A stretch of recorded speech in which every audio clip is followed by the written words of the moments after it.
Prince's Sign of the Times film is on IMAX for limited engagement. My thoughts on this, but before doing so, please don't forget to hit the like button, comment on this video, share this video, and if you still haven't, please subscribe to this channel and hit the notification bell for updates.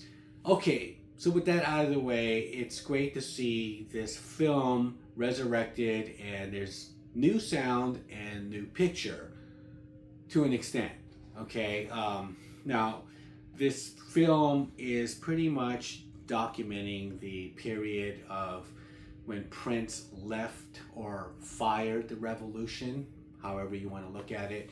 He did keep one member, Dr. Fink, who plays keyboards, and he ended up going solo again, and made this album of the same name, title Sign of the Times. And this album is pretty much a studio masterpiece, people would say. Critics said so. I think it's his best in the 80s. Next to Dirty Mind, I would say this and Dirty Mind would be my second favorite album from Prince. And this one is when he started using the studio as a instrument, and some of these songs on here, like Starfish and Coffee, with backwards drumming and backwards guitars and all this kind of stuff. It was very experimental, some of it, and he would speed up his vocals, the pitch, to make his voice sound higher, and things like that, not really caring how he was going to reproduce this thing live. He was just like, I'm here right now making this music. And he stopped touring America. 1985 was the last time we seen Prince live. He finished the Purple Rain tour, and then he was pretty much just always playing live in Europe. So that market, he was just pretty much, I don't know why, but satisfying that audience. In America, not really, you know what I mean? And so this kind of promotional, I would look at it like a long promotional video for this album, because this only has songs from this album. And this album to me sounds like a bunch of deep cuts, and it's meant to be heard from beginning to end. I think only a couple of songs sound very commercial, and that would be You Got the Look, and that's in this film with Sheena Easton, and it's the only song that's not live. It's actually just the album track, and they're lip syncing it, and it's a scene where Prince is just dreaming. It's a dream sequence. So the beginning of the first half is the band playing live, and then comes this little dream sequence, and then after that, back to more live material. Now, I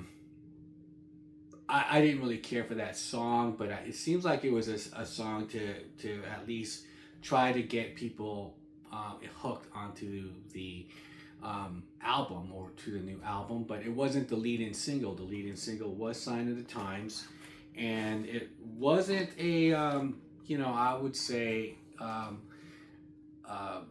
an introduction as far as if you want to get people excited about your new album. That would have been You Got the Look. And his previous lead-in singles were Kiss and Raspberry Beret, which became really big top 10 singles. He came out with this song here, Sign of the Times, and the video wasn't played at all. It was just a karaoke video with the lyrics, because I think Prince was really concerned about how he was communicating this new message. And Sign of the Times was, to me, this song is sort of like What's Going On by Marvin Gaye, right? And so, I mean, the lyrics on here are, sister killed her baby because she couldn't afford to feed it, yet we're sending people to the moon. September, my cousin tried reefer for the very first time. Now he's doing horse. It's June. So it didn't really set the world on fire, and it's just him kind of speaks, it's sort of just like spoken word, I guess, with this kind of bluesy, kind of low key kind of beat. It's not a danceable, Kiss or upbeat Raspberry Beret. It's just like him talking about what's going on in the world, and so that was the introduction in America of Prince and this double album. And to put out a double album at the time is a big deal in the 80s. And so he's not, touring America. So he puts out this film, which he shot in Rotterdam, I believe. And there was 3-4 nights on there. But however, 80% of that film footage that's live in this film is reshot in Paisley Park soundstage. Yeah, he wasn't really happy with the way it turned out, the footage that he shot. He said the sound was horrible, and it was, the picture was grainy. Now, fast forward to 2025, you look at this film. Is the sound better than this one? Because this was released, I got this 10 years ago. It was never released on DVD here in the States. I got this from Canada. It was released in Canada and some other European places, countries. But only in America they released the VHS a year later, and it was a success. It was... later on, it became more popular as it was released for home video, but when it was in the theaters, no one went and saw it. It bombed. It was only, playing in those little artsy kind of theaters where they show indie films, and it has that kind of look to it.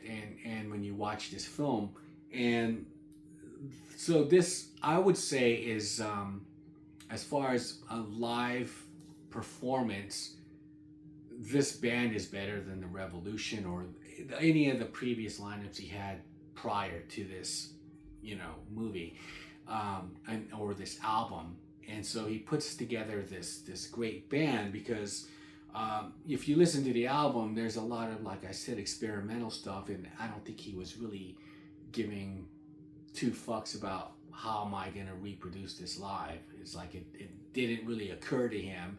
He just wanted to make what that album should be. And actually, this album is comprised from 4 other projects that he was working on, and he just kind of like took songs from each one. Originally, it was the Crystal Ball, a 3 LP set, but Warner Brothers said, no, that's too much music. He kind of knocked it down to 2.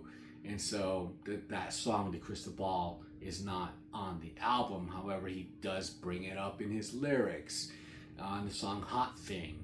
I think you better give your folks a call. Tell them you're going to the Crystal Ball. Tell them that you're coming home late if you're coming home at all. So, if you follow this whole backstory of this album and all the different projects, some of them unreleased, but a lot of these songs are put in the Super Deluxe Edition. The Crystal Ball is that song is in the Super Deluxe Edition, but that's the thing. So this was taken from different albums and whatever. So and those different albums were differently. They had different concepts as well, and so that's why when you put them together, it's just like it's this collage of just crazy kind of like sporadic kind of schizo. There's another project he had called Camille, and 2 of those songs are from here, Housequake and If I Was Your Girlfriend, where he sped up the pitch of his vocals to make him sound higher, and he called that voice Camille. And so Housequake and If I Was Your Girlfriend is on here, and that voice is also on You Got the Look.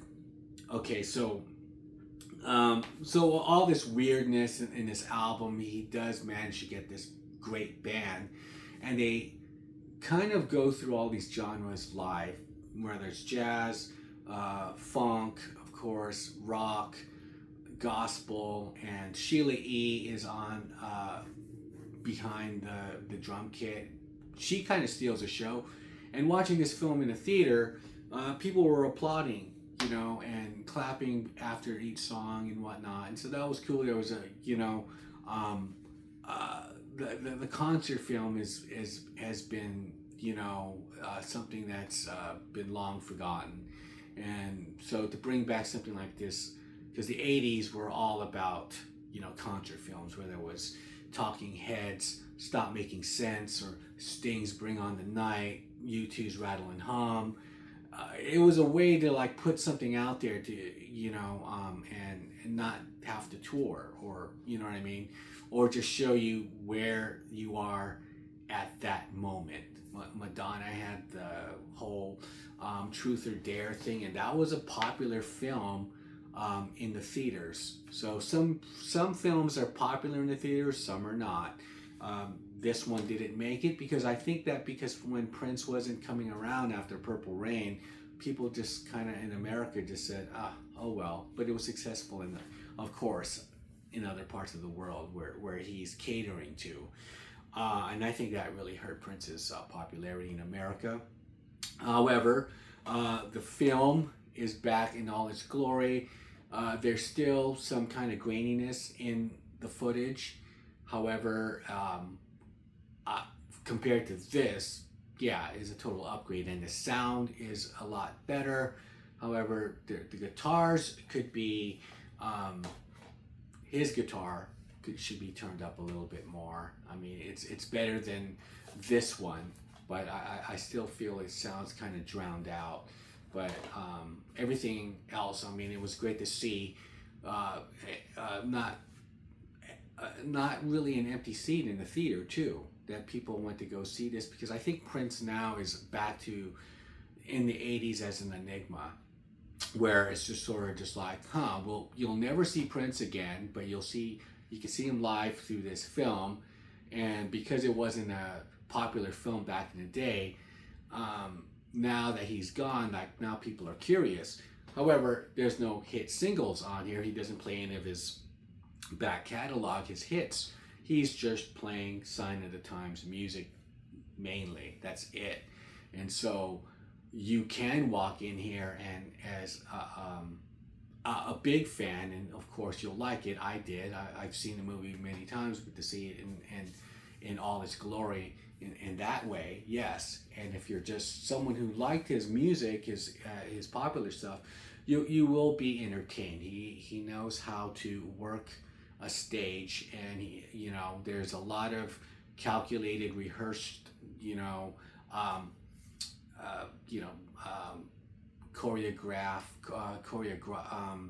when you see this band, it's not something that looks spontaneous. Of course, there's things that are just pretty much set up, and they're just tightly rehearsed, and that's fine.